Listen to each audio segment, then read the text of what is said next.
Hi, my name is Sara Silburn. And I'm Heather Phillips. We're grateful to be here and to be able to talk about the family of 10 people, 2 parents and 8 kids that we were helping to resettle from Afghanistan. Many of us saw on TV several months ago the country of Afghanistan collapsing. This is one of those families who's begun the process of resettling, along with hundreds of others coming to Minnesota in these next few months. There's a Bible verse that's come to mind time and again for me in regards to the Mulakil family, who's the family we're helping resettle. It's a psalm of ascent and speaks of God's restoring joy and hope after hardship. And it goes like this. When the Lord restored the fortunes of Zion, we were like those who dreamed. Our mouths were filled with laughter, our tongues with songs of joy. Then it was said among the nations, the Lord has done great things for them. The Lord has done great things for us, and we are filled with joy. Restore our fortunes, Lord, like streams in the Negev. Those who sow with tears will reap with songs of joy, and those who go out weeping, carrying seed to sow, will return with songs of joy, carrying sheaves with them.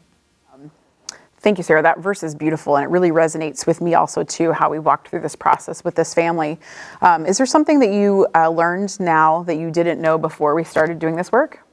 Many things, Right? But a few I could highlight. One of the facts that I learned is the definition of a refugee. A refugee, generally speaking, is a displaced person who has crossed national boundaries and who either cannot or is unwilling to return home because of a well-founded fear of persecution. I was shocked to learn there are 82.4 million displaced people in the world, which really is an estimate. And of that number, 42% are younger than 18, which means there are 35 million children who are displaced from their homes. In Minnesota, we have 4 agencies that work with the Department of State to assist refugee families in resettlement. And right now, they are overwhelmed. The numbers of people they can help resettle are not what they used to be able to handle because of slashed budgets, cut programs, and staff that have had to be let go. So there is a really urgent need for groups like us and people like us to help welcome the refugees as they arrive in Minnesota. Another thing that's been really interesting to discover in a more of a detailed sense is the many, many ways a family needs help to learn as they come to a new country, which we've Right. seen firsthand. The nuts and bolts of helping a family arrive here as new immigrants is a lot. I've learned how hard it really is and how many barriers there are to making a new life here. The sheer volume of small bits of information from where to buy stamps and what real mail is and what is junk mail to what a bus stop looks like, or how to read street signs and where prices are listed on food at the grocery store. The amount of help each family deserves and needs and how tactical our work is can both feel very doable, a way that we can easily help, but also when I think of learning life here from their perspective, pretty overwhelming. So I love the hands-on nature of this work. It's in many ways orienting them and letting them go. We're just cultural guides and translators, and they get to decide what they want to take from our help. I also love that it takes many of us. We're a great team and we work really well together. Another thing that stood out is the generosity of the community, both this church community and our neighbors in general, in outfitting this family. Honestly, being at the center of all of that has been a deep delight. We experienced carloads of donations from hockey teams and work colleagues, all sourced over Christmas with a single day's notice. Mm-hmm. I will never forget that. Much hard things are true, and so is so much goodness. And this work has helped me to hold both in a time when, I don't know, we've really needed it. Right. Some goodness. Right. That was so true. I mean, it fell right in that holiday season for us, right? So in the Christmas season, when we'd feel like, oh, what's the true meaning of Christmas? Why are we here? Mm-hmm. It was amazing how you're like, oh, this could be the worst time for that to hit, and it hit in such a kind of awesome time. We were like, wait, we're all home. We have kids that can all help that wouldn't necessarily have been available. And so we got to experience some of those awesome connections together. Thinking about the moments that kind of stood out for me in this process was incorporating my family into this. My youngest daughter had a neat connection where I sent her with a grocery list that was given to us by one of the connections that we had to go to a halal market. And so here she, looks like me, walked into the market. No one spoke English, and she's just delighted, so eager and excited to be able to make those connections and get what she wanted. She got nothing on that list, and then $100 later, I'm like, we have a bunch of goat meat, but it's the holidays, so we're a lot of families around, and we can enjoy that together. But she came with such joy with trying to plug in and to help, and she's looking for places where how is faith really made real. And I feel like we got to experience some of that in the family in some of the ways that we're like, oh, it's sometimes really hard to picture what that would be like in that moment. And I think some of the work that we did when we were corresponding, we talked about how Jesus was unexpected in a foreign place, in a foreign time, in a difficult land, and we could really put our hands into the work of how to help and to love. And that was beautiful to experience as a family as we're trying to communicate and live out what really makes our faith real. Sara, I also loved that story. I didn't get to go, but you were going to the airport to meet the family right at the very beginning. And I remember you texting, you were like, I'm so nervous and I don't know why. And here we were, people who had lots of resources and means going to meet a family just to say hi, to get them from point A to point B where we were going to be dropping them off. But even like the fun interaction you had with trying to figure out how to work a seatbelt in the car with the girls not knowing any English language, but trying to awkwardly get into their space and help to buckle, and just that communication of a smile that helps connect us to these people, and being able to make that look okay to them. Yeah. Yes, there have been so many times I have felt unsure and uncertain. And that is where having the team makes such a difference. I reached out to Ann Orchard one time with a few of my blunders, and it helped so much to have her laugh with me about them and work on things like keeping things in a good perspective, not taking myself too seriously. I've texted and emailed and called you on many occasions, and our friendship and camaraderie has been really a fun gift in this work.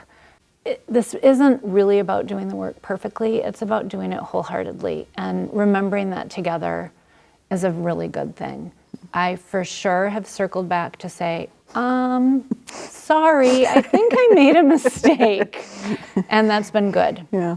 One of my other favorite memories is when we were getting the kids ready to become students in school. And the oldest daughter in this family is 14 and has never been able to attend school before because the village they lived in had a lot of Taliban presence. And I asked her if she was nervous to start school. Her whole face lit up and she said, no, I am not nervous. I am so excited I cannot sleep. That was a moment to tuck away for forever. Yeah. That's not what my teenagers say about going to school right now. So no, but maybe they will soon. Right. That's a great perspective, right? Because it kind of helps us to put those in that position. One of the most difficult things I think for me has been leaning into those spaces where it's really hard. It's impossible to even imagine the life that they've experienced. You mentioned the Taliban presence and the role of women and all of these other things that are just completely foreign to me. It feels hard because I can't do enough to absorb what they've gone through or even try to understand. It confronts my own very comfortable life. The things in my life I have around me, the resources and access to things is a privilege. And it makes it a privilege for me to get to know this family. And then really to see even in the struggle, there's so much beauty in what they have to provide. And it seems like a gift that many of us have said on the team, like, why does this feel like we're getting more out of this than we are actually giving to those people? So strange how God works that way. I would agree with that. You asked me on a different note what like a surprising part of this work has been, which is different than really a hard part. And I think I've heard this from our other team members, so I can say that this rings true for everyone, that getting to know the family and working with our team, the Mulakils are a really special group of people, and it's a privilege to know them. And our team is packed with people of different generations and personalities and interests. As someone who's doing a lot of coordinating, I am really enjoying seeing how different people show up and help. So we have people taking some of the family to tea and teaching them how to use the bus. Others are driving family members from school and moving them into their new house. We have shown them apartments and set up school appointments. Some people have ferried kids to orientation, and others of us have literally physically washed their floors and their windows. Right. Our team, for example, delivered a first meal to the new home, and another created this incredible donation list so our church community and the community at large could help outfit them for their new home. We've helped with bank accounts, and we continue to drive them to the grocery store to make it easier to get groceries in winter, which they haven't experienced before. So I love our group interactions. We've bestowed nicknames. We have a headmistress, a NASCAR driver. We have revered elders who shall remain nameless. Right. And we share a lot of stories via emails, which is really helpful to both get to know each other and get to know the family. So we really are, I think, all witnesses to goodness, and there are no committee meetings. So work with no committee meetings, who would have thought? Right.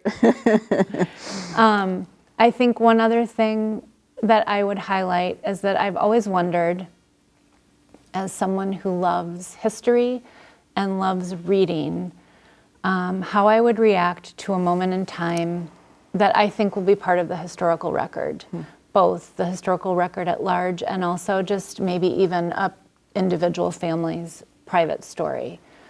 Our church community has a long legacy of doing. We're really good at doing. People know how to show up and help.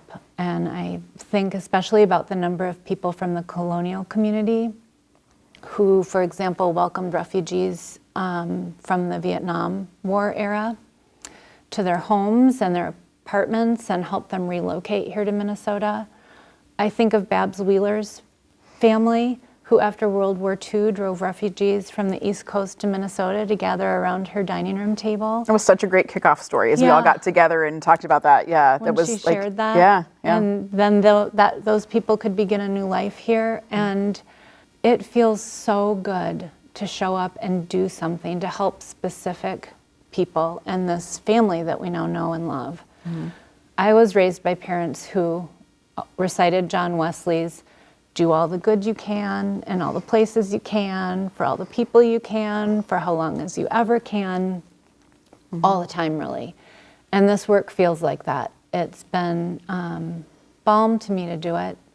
I think I've been surprised by how refreshing it's been to show up and help, especially in COVID. It's been great to do something for other people. I hope in doing this work, I somewhat answered my own question of what I would do when faced with the obstacles and calamities of my lifetime, at least this specific calamity. Yeah. No, and I think it speaks right to that. And like, why do we do this work? Why is this work important? What does this mean for our community? I mean, it just kind of feels to me like it goes back to love God and love others. And that's exactly what we get to do and are privileged to be able to be a part of that and become a blessing with that. In the challenge of leaning into what is uncomfortable about that, it kind of helps to reveal the most authentic part of ourselves and where God is right there saying, this is exactly this is the work I'd be doing. And I don't think either of us don't say that with any pride of ourselves, but just, man, what a gift to be able to be a part of the kingdom work that we want to do. That's part of us loving God and us being able to love others. I think that it's a gift that God invites us into the process, and the invitation makes us feel more like our authentic selves, like I'm doing what's been called to do, and that is what we have been called to do as a community. Like you said, Sarah, our community is so beautiful, so diverse. I feel so connected to those people, and every time I've plugged in that way in our church community, I grow to know and to love this community more for the different personalities we have, that we get to be a blessing not only to this family, but to be a blessing to others. It's been a really fun experience.